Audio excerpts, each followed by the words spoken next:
Dans le pays boulonnais, le pilot est un petit mollusque, le bigorneau gris ou sombre, que l'on trouve accroché sur les rochers de la côte. On trouve souvent leurs coquilles d'œufs vides sur les plages. Au XIIIe siècle, pilot est le diminutif de pile. Pilot a le sens de pieu ou de pilier. Lorsque l'on assemble des pilots, des gros pieux, on réalise un pilotis. Piloter, c'est enfoncer des pilotis pour bâtir dessus. Au XIXe siècle, les estacades qui reliaient les digues du port de Boulogne au quai ont été réalisées avec des gros pieux de bois, des pilots. Lorsqu'on allait au pilotis, au pilot, à marée basse, on pouvait cueillir les bigorneaux qui s'y trouvaient. Les termes pilori, pilon et marteau-pilon ont la même origine que les pilots. Au Québec, le pilot de bœuf, également appelé bouvier, est l'oiseau qui, perché sur les ruminants, se nourrit de ses parasites. Tout comme le poisson pilote semble guider les gros poissons, le bouvier, plus connu chez nous sous le nom de bergeronnette grise, le bouvier, quand il est perché sur un bœuf, semble le guider, le piloter. Il y a donc eu fusion de sens, tout comme le coquillage sur le pilot devient le pilot et prend le nom de son support, l'oiseau sur le bœuf devient le bouvier. Au Québec, en Charente et dans la région de La Rochelle, un pilot désigne une pile, un empilement, un tas, un entassement ou un monceau. On dit encore une pile de linge ou la pile d'un pont. Sur les rochers ou dans les assiettes, les pilots s'empilent et s'entassent. En picard, quelqu'un de pilot, c'est quelqu'un de bouffi, de gonflé. Au sens propre, aller à pilot, c'est donc aller au pilotis chercher des bigorneaux qu'on appelle depuis des pilots. Au sens figuré, au sens moins propre, le pilot est aussi la petite crotte accrochée au nez, comme un bigorneau sur un rocher, et que l'on décroche avec les doigts. Aller à pilot, c'est donc se fouiller le nez, explorer son nez avec ses doigts. Pas une expression que j'ai souvent entendue, mais oui, de toute façon, aller à pilot, ça c'est clair, hein, c'est mettre ses doigts dans sa nez pour sortir. Ah oui, ça c'est fréquent, hein.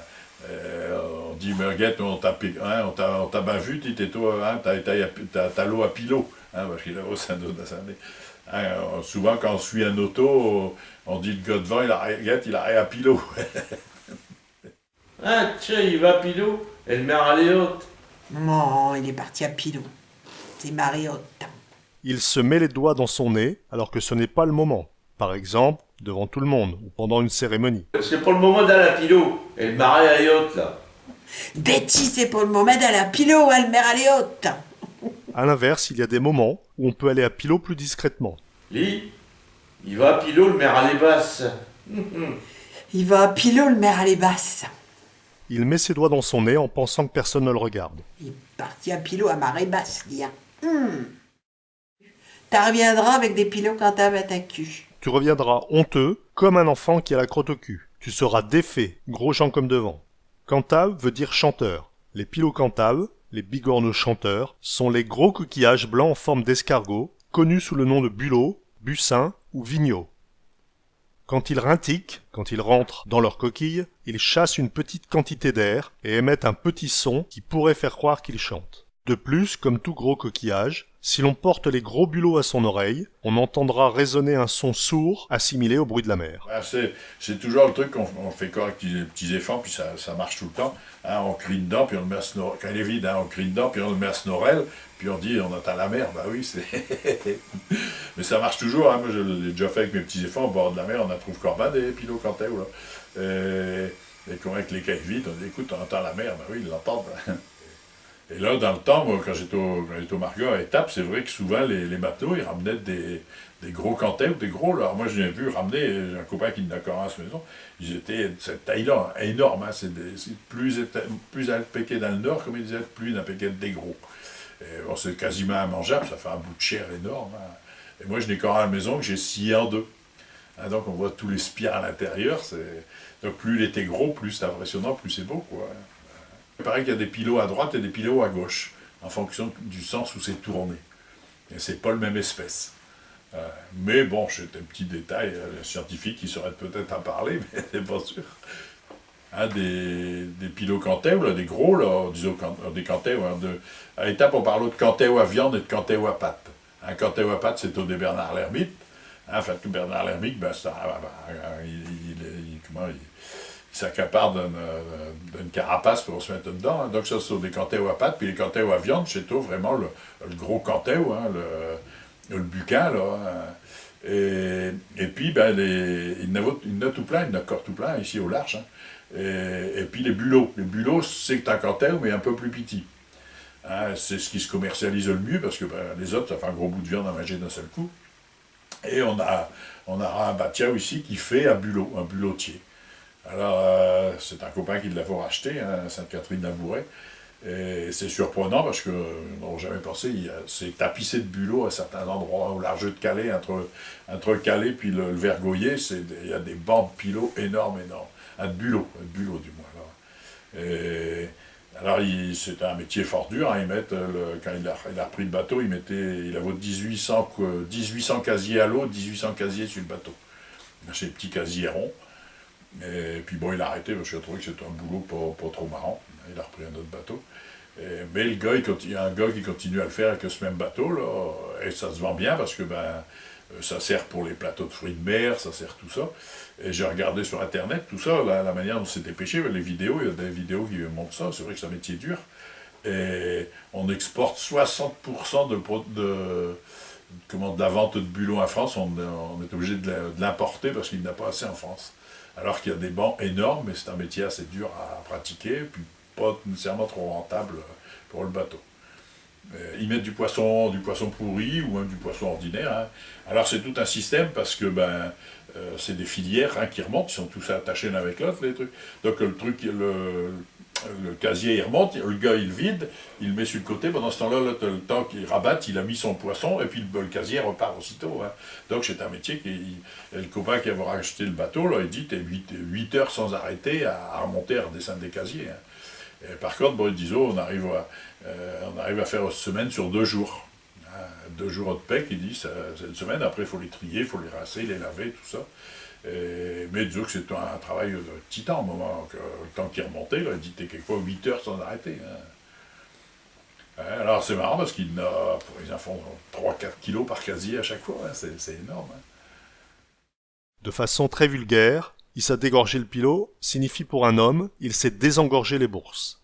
Mais le pilot n'est pas forcément quelque chose de sale ou de trivial. Oh, elle est propre comme un pilot. Propre comme un pilot, elle est. Elle est propre comme l'intérieur d'un bigorneau. Le pilot, comme beaucoup de coquillages, est nacré à l'intérieur, donc parfaitement lisse et propre. Elle est propre comme un pilot, se dit de quelqu'un ou d'une maison très propre à l'intérieur sans aucune poussière. Elle est propre comme l'intérieur d'un pilot, cette femme-là. Alors c'est vrai qu'un pilot, il y a 2 sortes de pilots, il y a des pilots blancs, des pilots noirs. Alors les petits pilots noirs, c'est ce qu'on trouve dans les rochers, souvent au-dessus des pierres à moules. Hein. Il y a une frange où tu sais quand on trouve des moules, et puis les rochers au-dessus, on trouve des petits pilots noirs. Et c'est vrai que quand on a mangé à l'intérieur du pilot noir, souvent c'est nacré à l'intérieur, donc c'est bien propre, il faut déjà réussir à sortir comme il faut le petit pilot. À bord des bateaux, on ne disposait pas forcément de verre, et certains coquillages étaient utilisés pour boire une petite quantité d'alcool fort. Donne-moi un pilot pour une goutte, donne-moi un petit verre pour boire une petite goutte d'alcool. Donne-moi un pilot pour une petite goutte. Un verre de goutte servi dans une coquille de pilot. Viens boire un pilot signifie donc, viens boire une petite goutte d'alcool fort. Jean-Jacques Valette nous rappelle les plaisirs simples des fruits de mer de nos côtes. Des moules, des pilots, des hénans. Eh ben dis donc, voilà qu'on s'en classait dans la catégorie D. Nos mères allaient toi soi-disant archer pour l'ueil, qu'on y dise. Et puis, crac, là d'un coup en faisant un bond formidable et en attendant d'en remonter un là, nous remontons en catégorie B. Ça veut dire que nous pouvons aller profiter de nos yeux comme des grands. C'est ça, que cet été, on a vu les touristes et les jeunes de nos coins aller à la cueillette au forêt de l'Eure, à Équien, à Vimereux, et un peu tout partout, donc on peut profiter des produits de la mer. On a revu les baigneurs plonger dans la Manche. Vous autres, quand on appliquait un curieux visiter, appréciez et admirer nos fameux côtes d'Opale, quand le vin de vide on vous les galaf vous restaurer, il ne faut pas oublier, et qu'endin, nos coins on se régale. Pas avec des méchouis, mais avec des produits qu'on trouve par ici et l'on de nos rives si belles. On cueille moules et hénans, des crabes et des portions, et de pilots et des sauterelles pour garnir nos gamelles. On ne voit pas dans la région et de malheureux couillons des misères toucher le fond, car tout au long de nos côtes, elle plus des mini-dégâts au portefeuille trop plat, des brouillards y trouvera et de quoi il pourrait se pencher l'autre. Le femme à la retrousse à cotron et le bonhomme 50 Et tout d'un, ils sortent avec Siam et Écuelle cueillir moules et zénans, des crabes, des portions de pilots et des sauterelles pour garnir du gamelle. C'est grand mamu à cette heure, mais quand on nous fait peur affirmant que par malheur nos mères étaient au plat de crasse, on ne pouvait plus se baigner. On y que s'en retrouver en train de se gratouiller et de bras en criant grâce. Mais ça, c'est des passeilles. N'es-tu là tout filtraille? Et nous arvelons la seille à une bonne place dans lesquelles vivent les moules, les énans, les crabes et les potions et de pilots, et les sauterelles pour garnir nos gamelles. Pour moi, ça sera un poids si aujourd'hui je devais être invité chez Madame la Baronne. Ça sera un vrai coup dur. Pour le grand monde, c'est sûr, mais je suis pas encore mûr. Je crois, je paye comme une personne, un chiquet d'amis, tu vois, ça n'est vraiment pas me loin.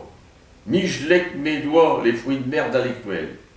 Et je m'infile des portions et de bras de crabe et d'énans, des pilots, des sauterelles, et je vide bien vite le gamelle.